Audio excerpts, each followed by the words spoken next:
Today we are going to solve the problem 2.4 of Griffith third edition Introduction to Quantum Mechanics. I have already solved this one. This is the improved version of that with more physics concept. So you watch this video till the end. Uh, this problem is calculate the expectation value of x squared, p squared. Also calculate sigma x and sigma p for, for the nth stationary state of the infinite square well. Check that the uncertainty principle is satisfied. Which state comes closest to uncertainty limit? These are the questions to be answered.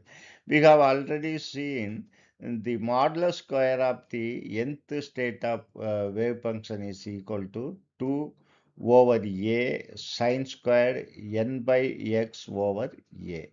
So I have already explained this diagram. That is Park's potential well width is 0 to a. Midpoint is a over 2. So if you draw the graph between x versus modulus square of the wave function, then you will get a pattern like this. You can see from the middle, the right hand side and left hand side are the same. That is symmetry. There is a symmetry from the center. Our goal is we have to prove that sigma x into sigma p is greater than or equal to h cross over 2. Then what is the expectation value of x? By definition, it is integral from 0 to a x modulus psi squared dx. Here we have seen modulus psi squared is 2 over a sine squared n by x over a. So without doing integration, we can straight away, this is our wave function. Psi of x is equal to 2 over a sine kx, where k is equal to n by over a. So for this, we need not do the integration. We can simply say that if you look into this diagram, the modulus psi squared is symmetrical from the center, both the left hand side as well as right hand side. So the expectation value is logically it is equal to a over 2. That is middle of the potential well. The expectation value of x squared tells us how spread out the particle inside the box.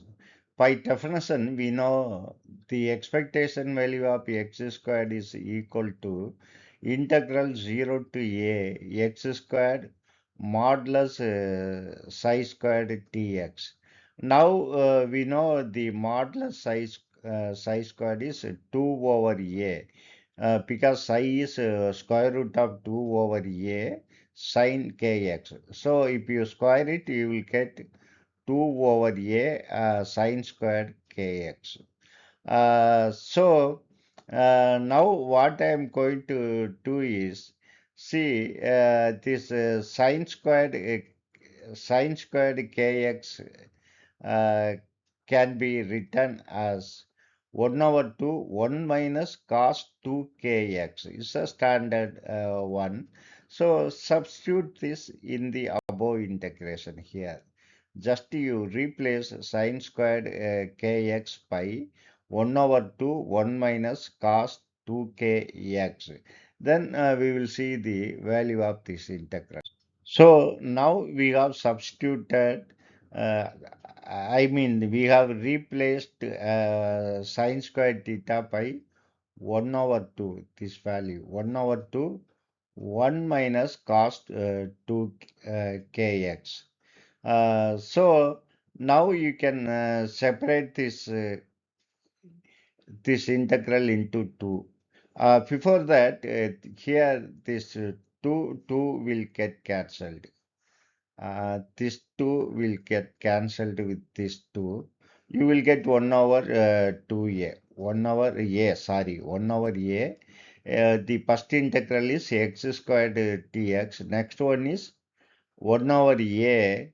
Here you have x squared multiplied by cos 2kx dx. See, the second part of integral is standard 1, where the value of this integral is a standard integral a over 2k squared. You know, k is equal to n by k is equal to n by over a. Now you carry out the first integral 1 over a. If you integrate x squared, you will get x cube over 3. Of course, you have to apply the limit 0 to a. And this integral is 1 over a, and this is standard integration, that is a over 2k squared. Now we will further simplify this. Here, if you apply the limit 0 to a, you can ignore lower limit because it's 0. So this will become a cube. That a cube will get cancelled with this a, which will become a squared, and already there is 3, a squared over 3. What about the second one? Second one, we can cancel this term. That is, we can cancel a and this a. So naturally, you will get 1 over 2k squared, 1 over 2k squared. We know the value of k is equal to n by a. So if you square this, what you will get? You will get already 2 is there. N squared, pi squared, a squared will come into the numerator. Now you can take a squared outside. Then it will become 1 over 3 minus 1 over 2 n pi whole squared. Because n squared pi squared I have rewritten as n pi whole squared. Now, by definition, what is sigma x squared, which is equal to the expectation value of x squared minus the expectation value of x whole squared.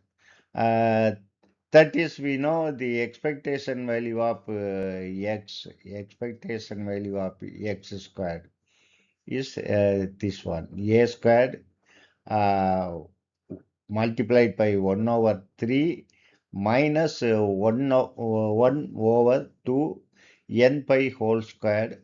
And what is this expectation value of A?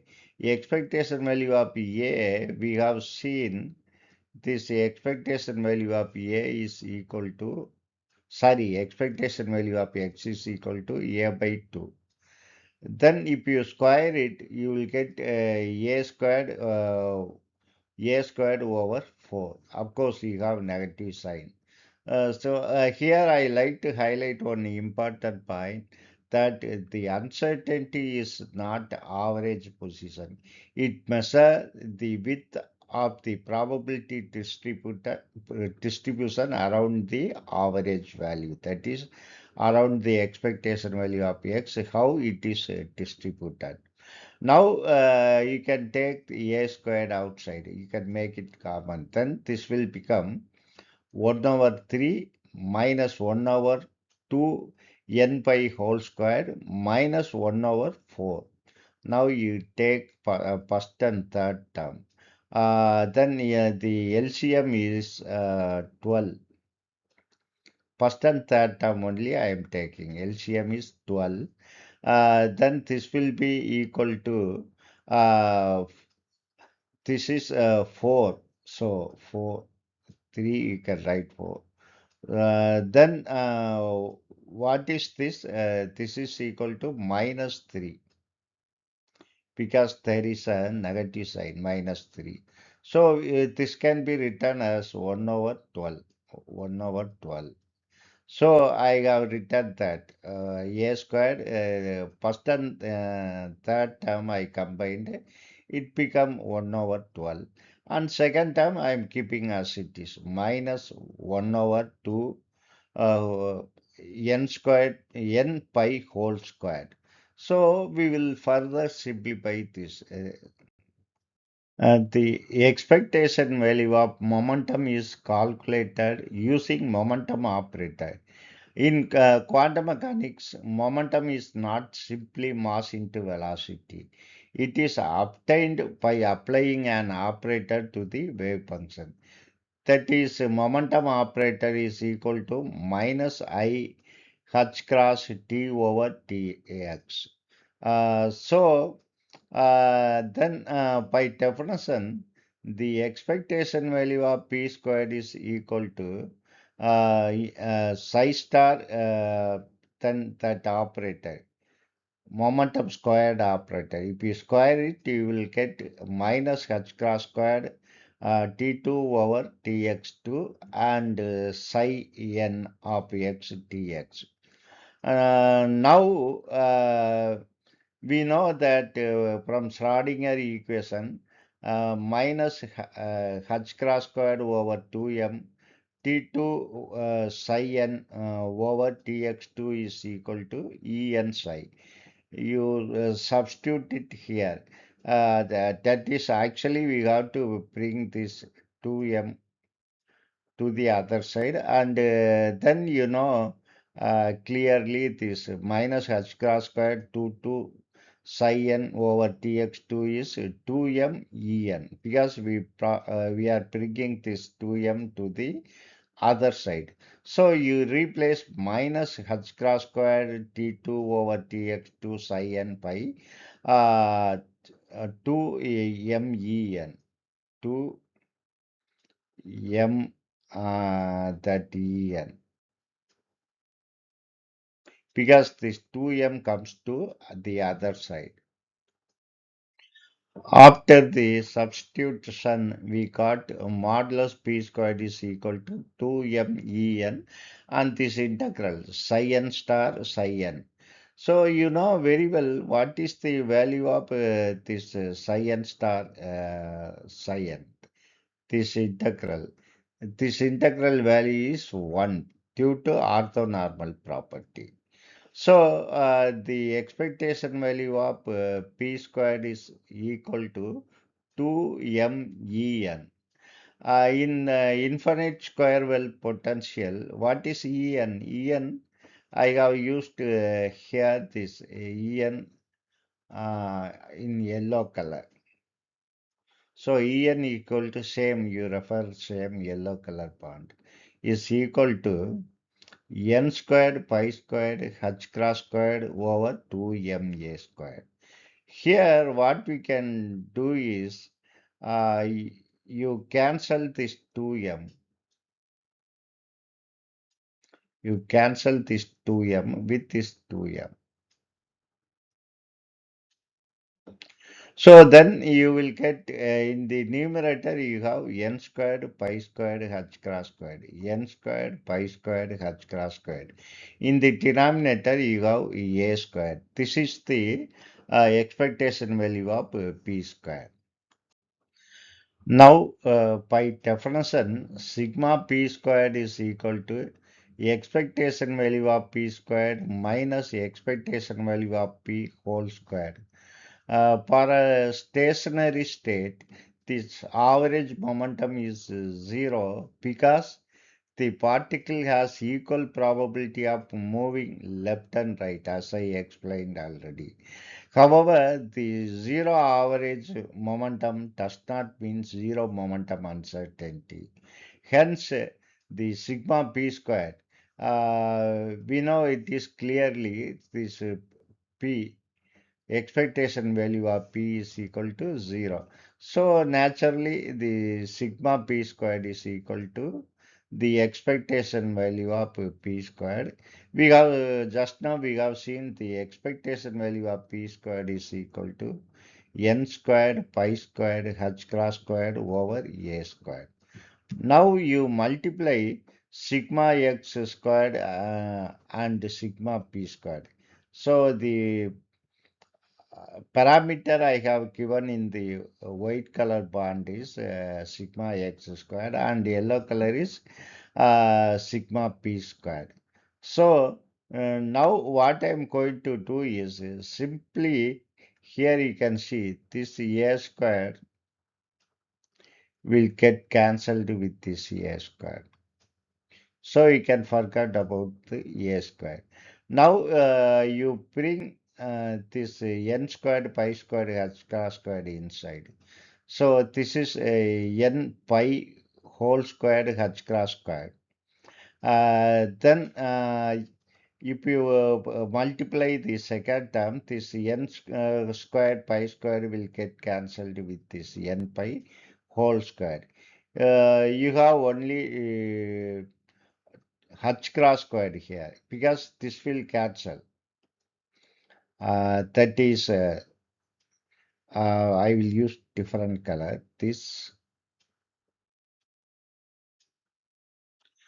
will get cancelled with this. So naturally, in the denominator, if you multiply with the n squared pi squared h cross squared, you will have h cross squared and over 2 here. Here you have h cross squared over 2. This is the product of variance with respect to x and p. So we got sigma x squared into sigma p squared is this one. Now what I am going to do is you take h cross squared over 4 outside. Then this is 4 into 3. It will become n pi whole square over 3. And second term will become minus 2 because we are taking 4 outside, 1 over 4 outside. So naturally this is minus 2.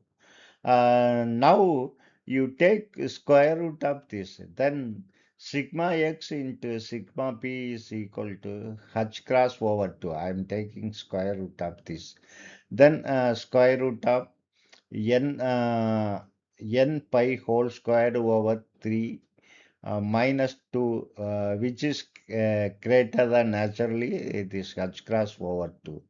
So the uncertainty principle is not violated. In fact, the infinite square well gives value larger than the minimum limit. Higher the energy state, if n is higher, then naturally the larger the uncertainty product. So we have proved that when you will get minimum uncertainty, naturally when n is equal to 1, you will get minimum uncertainty. Uh, Thank you very much for watching my video and supporting me continuously. Thank you very much.